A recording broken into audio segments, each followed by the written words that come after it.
Once again, just another reminder, I'm selling a Morocco country ball and Romanian country ball for the first and last time ever. This will also be the only time ever you'll be able to get these specific pins. I like to put them on my duffel bag while traveling. It always gets like at least one comment from a random stranger. They'd be like, is that a Vampire Romania country ball? And again, because it's for the Halloween event, if you make the purchase, you'll also get these free bat wings. You can also throw them on Morocco. I don't know why a little demon Diablo would want bat wings, but it kind of looks good. So check that first link in the description down below to makeshift.com to purchase yours today before they're gone forever. Here was the Spanish Empire's plan to colonize all of China, which, yes, you're hearing me correctly, this was the absolutely insane plan to take this whole territory. Now, to be fair, this was their plan back in 1588. It's not like they were trying to do this right now in 2024. The Spanish obviously don't have as much territory as they had back in those days. Now, to be fair, this is what their empire looked like at their height. So the fact they had a little bit of hubris to think they could just take over all of East Asia like that maybe shouldn't be that much of a surprise. I mean, at this point, they controlled the world's 5th largest empire in history. This is of all time. And remember, they also had the Philippines. So just kind of moving over and grabbing all of China, I mean, I could see on the surface why they would think they could easily do this. The first phase consisted of a Portuguese-Castilian double invasion here, taking the modern-day territories of Macau and Hong Kong first. I actually just realized that this is in the middle of the Iberian Union. This was a 60-year-long period where Spain was in a union with Portugal, so this is the real map of what they look like. It wasn't just their Spanish territories, it was also all of Portugal's as well. That's insane. And Portugal already had Macau at this time. Remember, that was a Portuguese settlement, and that started in 1557. So that phrase, Portuguese-Castilian double invasion, that is because they are just one giant union in Iberia, and they already had a foothold in Macau. Again, like, the more we break this down, the more I'm like, maybe this isn't as insane. It's still insane, but maybe it's not that crazy. You got Spanish forces launching off the northern island in the Philippines, helping out the Portuguese with this settlement. The second phase would obviously to take the capital Beijing and conquering the emperor. They would just go literally directly up the coast, which, mind you, I mean, this is where like the vast majority of Chinese people live. Not to start to talk about again how this is the most insane plan ever, but like I'm contradicting myself a little bit, but I can see both sides. According to this, at that time, China had a population of about 200 million people living there. It's actually interesting seeing China's population growth because it's a constant up and down for centuries because, oh yeah, they just faced so many brutal civil wars. And so this was actually at China's peak all time. They were at 200 million. They never got that close before that moment. The third phase would be the evangelization of Spanish China. Well, I guess it would then be known as Spanish China. That just sounds like the most insane phrase. Spanish China. And again, there'd still be a lot of Chinese people living inland, but less. And then the insane fourth phase, which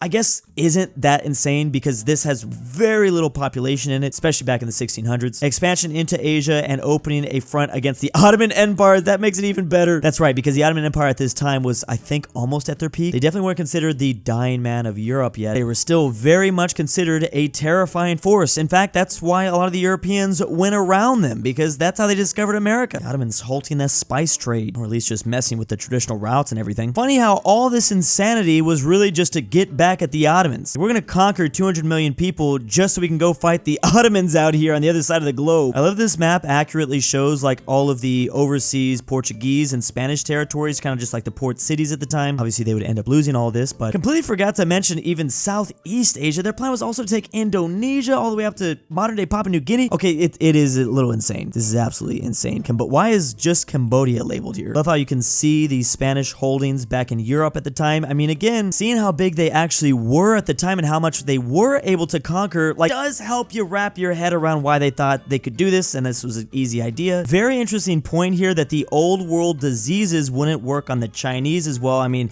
that is a factor, unfortunately, to why the Spanish Empire got so big in America. I mean, a lot of the Native Americans were just ended because of disease. Shouldn't be any surprise that this idea was formulated by Cortez himself. I mean, yeah, he had just conquered the Aztecs in modern day Mexico, so you know he was probably thinking like, anything's possible! Those Spaniards had been EU4 players 400 years before the game was even released. No one said it had to be a good plan. Here is the Byzantine Empire in the year 540 AD. This is when they reached their greatest extent with Emperor Justinian, basically reconquering the Italian peninsula, reaffirming that they are Rome. I mean, they even made it back all the way to southern Spain and Portugal. Got back the old Carthaginian lands. I feel like this is often not talked about when we discuss the Byzantine Empire. Of course, everyone focuses on the fall of Constantinople and like the end when the Ottomans took them over, but they had a lot of success, as you can see. They had an estimated population of around 20 million people again. I mean, imagine living at this time, I don't know, somewhere in like modern day Egypt and thinking, wow, thank goodness the Roman Empire is gone now. Especially after this split, after like East and Western Rome split and, you know, like all the trouble they were having with barbarians up here, you'd think, oh, they're gone, they're not going to be around anymore. Then Byzantium reforms an empire this large. It's just like, man, what the fuck? And then up to 70% of that population would freaking die in the plague. Yeah, that wasn't good. We're talking about the bubonic plague, by the way. Which, speaking of which, here is the spread of the plague in Europe between 1346 and 1353. Obviously, some time after the height of the Byzantine Empire, but the Byzantine Empire was still definitely there. This is all within the time period of like 7 years, which is insane. Obviously, it begins through trade routes in the 1340s, moving from the east and hitting the Golden Horde. Obviously, we're talking after Genghis's giant empire, moving into modern-day Georgia, then up to modern Russia. It's going to stop up there, and part of this is population density, but the way it traveled to get to Crimea, then Constantinople, then it was over from there because it can go pretty much in any direction. There's the Anatolia Peninsula, and then it's going to hit the Middle East. Obviously, the trade routes through the Mediterranean, all through northern Africa. It goes up through the Balkans, then pushes into modern-day Germany. Well, this is the Holy Roman Empire at the time. That's right. Poland was one of the only saviors. What is the thing again? There was something going on, washing of hands there or something. It did eventually get to this part, but it's funny to see how it had to wrap around. You would think it would be just a straight shot, but that's obviously not how humans live. Climate has a big factor in it. And it goes through Denmark and Sweden and Norway. Finally gets to Britannia. It was not called Britannia at the time. Absolutely insane death rate. Obviously, this took out so much population in Europe. I mean, this is a big reason why it was called the Dark Ages, why things didn't look good for this continent at all. Pretty much just obliterating the former Roman Empire. I'm sure has a lot to do with it. I mean, it's just an apocalyptic event. Like, it's hard to even wrap our heads around. The United Kingdom just recently agreed to return the Chagos Islands. This means for the first time in centuries, the sun will set on the British Empire. Obviously, that's been a British phrase that has been used for a very long time. The British Empire had so many overseas territories all across the globe that technically the sun was always shining down on at least one part of the empire. Hence why the sun never set on the British Empire. Until now. The Chagos Archipelago are some islands that lie pretty much smack dab in the center of the Indian Ocean here. They have been under British rule since 1814, though disputed. They are now set to be given back to this island country off the east coast of Africa as well. This is also the last remaining African colony for the UK. Once they give this up, they will be completely out of that continent. The consequences of these actions, though, is they'll no longer be able to use their phrase. Technically now, when this part of the globe is completely facing away from the sun, well, then it will have set officially on the United Kingdom and all their territories, because nowadays they only control Gibraltar, which is in Iberia, the British West Indies and the Caribbean. They still have St. Helena here in the Atlantic Ocean, and this island in the Pacific, which is one of the most isolated islands in the entire world. The Chagos Islands was the only reason why this phrase was still remaining, and obviously that is soon to be not the case anymore. I forgot about the British Antarctica territory. That's not official, but they still claim it. The British have had a lot harder of a time keeping their overseas territories compared to someone like France, for instance. I think technically the sun doesn't set on their empire, but that was never a phrase that they really used. I've heard they'll be keeping control over the military base there. Is this going to turn into a situation similar to Cyprus, where they keep only the land the base sits on, or is the land leased? Apparently the land will be leased for 99 years though. So, I mean,